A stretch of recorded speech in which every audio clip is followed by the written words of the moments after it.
देव classes में सभी छात्रों का हार्दिक अभिनंदन है। आज आप देख रहे हैं कक्षा 10वीं की सप्लीमेंट्री का दूसरा अध्याय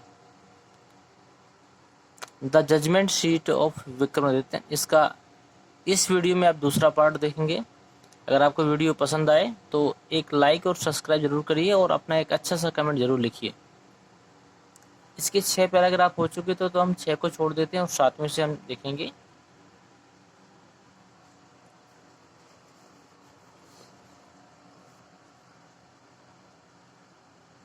Others saw the fun, ate once, and whispering among themselves, quickly picked up some quarrel and appeared before him.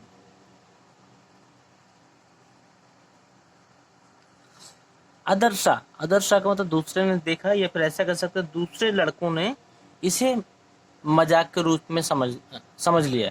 अदर्शा the fun, दूसरे लड़कों ने इसे मजाक समझा।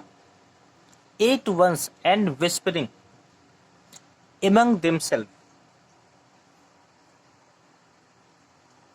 quarreled, quickly picked up some quarrel, और तुरंत आपस में कानाफूसी करते हुए झगड़ा कर लिया। and appeared before him, और उसके सामने उपस्थित हुए। each group stated their case, प्रत्येक ने अपना पक्ष उनके सामने रखा। one saying that certain field was there, एक ने कहा कि ये खेत उसका है।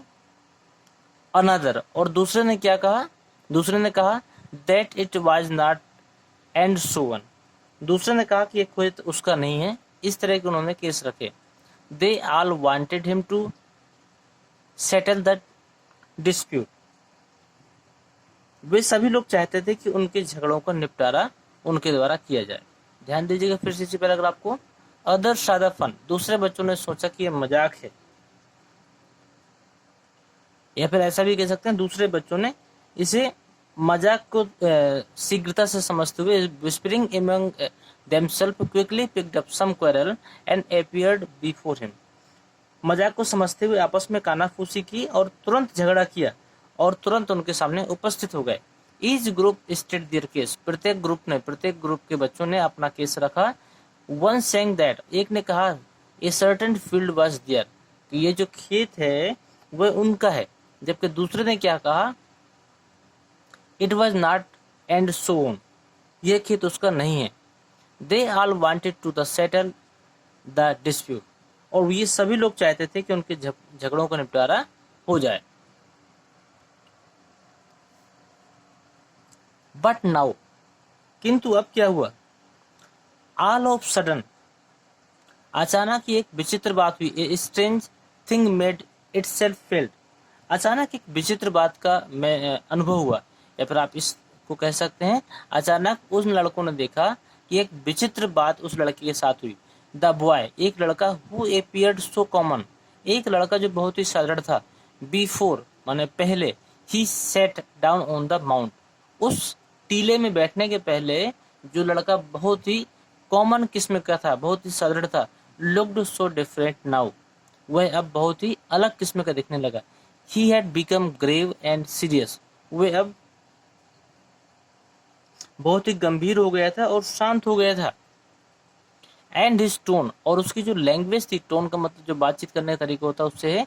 एंड मैनर, और तरीका, वेयर सो स्ट्रेंज, बिल्कुल विचित्रपूर्ण हो गए थे। स्ट्रेंज माने वैसे होता है अजनबी, तो यहाँ पे विचित्रपूर्ण हो गए थे। And impressive that the rest of the boy were a little frightened, वे इतने विचित्रपूर्ण हो गए थे कि शेष सभी बच्चे ये सब देखकर भयभीत हो गए। इसका मतलब होता है भयभीत होना। Still they thought it was fun, अभी उन्होंने इसको मजाक ही समझा था। And once again they put up a fresh case, और तभी एक बच्चा एक नया केस लेकर आ गया। बिफोर हिम, मैंने उनके सामने। And once more he gave his judgement, और तुरंत उन्होंने अपने इन सभी मामलों का निर्णय पाया, या उसने, उस लड़के ने गिव माने दिया, हिज जजमेंट माने अपना निर्णय दिया। And this went on for horse and horse together. और ये जो खेल था वह घंटों तक इसी प्रकार चलता रहा। He sitting on the just seat, वह उस सीट के ऊपर बैठता, लिसनिंग मैंने सुनता, टू कंप्लेन्स मैंने शिकायतों को, and pronouncing sentences with the same gravity till it was time to return। वह उस सिंहासन पे बैठने के बाद में सभी की शिकायतें सुनता रहता गंभीरता के साथ और अपने निर्णय को देता रहता। And then he jump down, और जब भी वह अपने स्थान उस स्थान से कूदता, जंप माने कूदता, डाउन फ्रॉम द प्लेस, नीचे की जगह पे, इसका मतलब वो जब भी वो टीले के ऊपर से नीचे आता, and was just like any other coward, तो वह अपने बाकी बच्चों की तरह, बाकी चरवाहे बच्चों की तरह एक सामान्य बालक दिखाई देने लगता था। उम्मीद करते हैं ये पैराग्राफ समझ में आ गया होगा। इसको फिर एक बार समझ लेते हैं।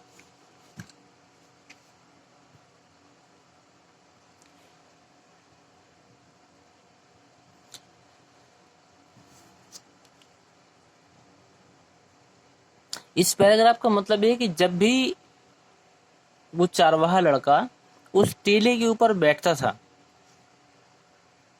तो उसमें एक विशेष प्रकार का गुण आ जाता था, वह गंभीर हो जाता था और शांत हो जाता था। इस प्रकार जब उसने बोला अपने बाकी साथियों से कि आप लोग मेरे सामने कुछ केस लाओ, मैं उसका निर्णय करूंगा, तो बच्चे आपस में केवल आपस में झगड़ा करने लगे और वे सभी लोग उससे निर्णय चाहते थे। और धीरे धीरे उनका ये खेल भी बन चुका था और वो घंटों तक इस खेल को खेलते भी थे। लेकिन उन्होंने एक चीज देखी थी कि जब भी वो लड़का उस सीट से नीचे उतरता था तो वो बिल्कुल नॉर्मल लड़कों की तरह हो जाता था। चलते अगले पैराग्राफ की तरफ। From then onward,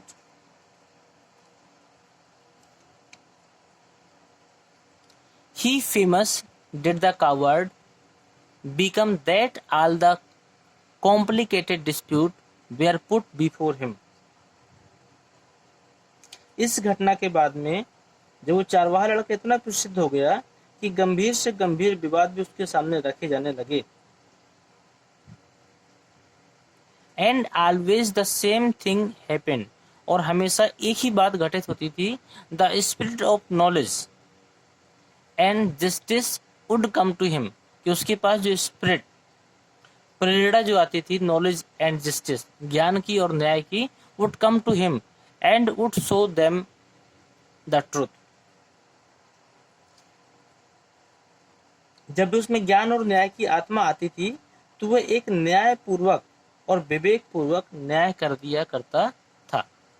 but my, लेकिन व्हेन ही कम डाउन, लेकिन जैसे वो नीचे आता फ्रॉम हिज सीट, अपने सिंहासन से, he would be no different from the otherwise, तो वह भी अन्य लड़कों की तरह ही दिखता था, मतलब उनसे अलग नहीं दिखता था।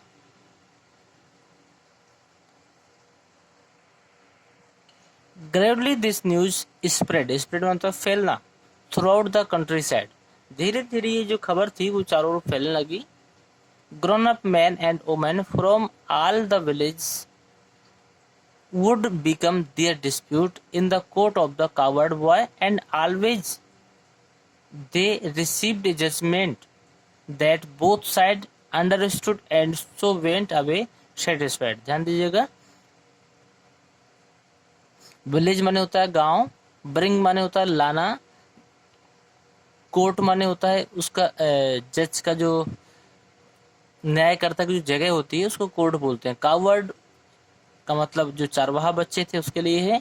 रिसीव्ड माने पाते थे, जजमेंट माने न्याय, बोथ साइड माने होता है दोनों पक्ष का, अंडरस्टूड माने समझना, and so went away satisfied माने होता है संतुष्ट। तो इस पूरे का अर्थ देखिएगा आप, आसपास की गांवों के पुरुष और महिलाएं चारवाहे लड़के के दरबार में अपने अपने झगड़े लेकर आते थे। डिस्प्यूट माने होता है झगड़े, अपने अपने झगड़ों को लेकर आते थे और सदैव उनको ऐसा न्याय मिलता था जिससे दोनों पक्ष मान जाते थे एंड और संतुष्ट होकर वो वहां से जाते थे, सेटिस्फाइड होकर जाते थे हमेशा। पैराग्राफ 11 देखिए।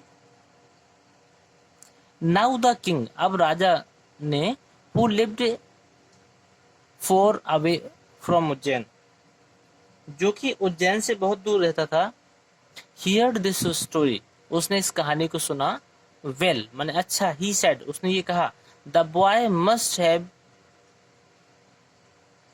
Definitely sat on the judgement seat of Vikramaditya, उसको निश्चय हो गया था कि वह लड़का विक्रमादित्य के न्याय के सिंहासन पे बैठता होगा। द किंग गैस, राजा ने गैस मान अनुभव किया, वाज करेक्ट, कि यही सही है, is the rooms about the meadows where once Vikramaditya place, उसने अनुभव किया कि वहां से कुछ समय पहले जो खंडर था, खंडर के स्थान पर कुछ समय पहले राजा विक्रमादित्य का महल था।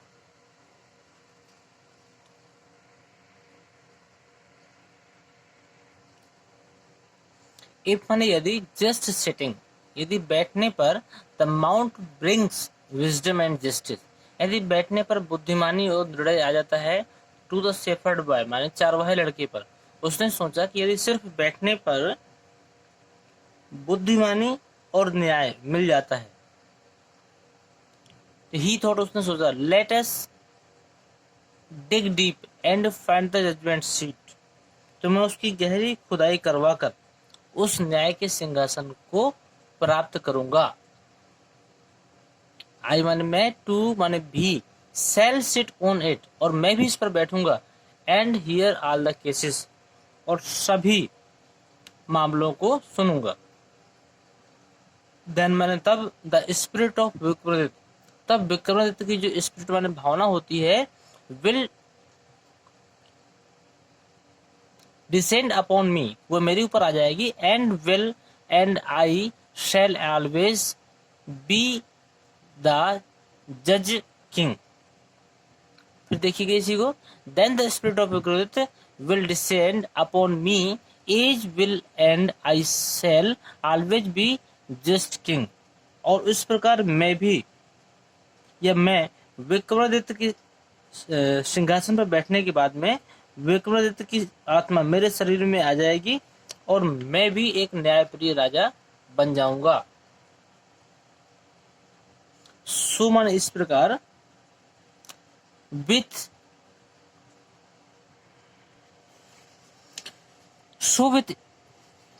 Spade and shovels the grassy, इसका मतलब होता है स्पेड एंड सोल, इस प्रकार हम फावड़ों और कुदालों से, the grassy knoll where the boys plays overturned, इस पूरे का अर्थ हुआ, इस प्रकार हम फावड़ों और कुदालों से उस घास का टीला जहां पर बच्चे खेलते हैं उसको खोद दिया गया। The boy who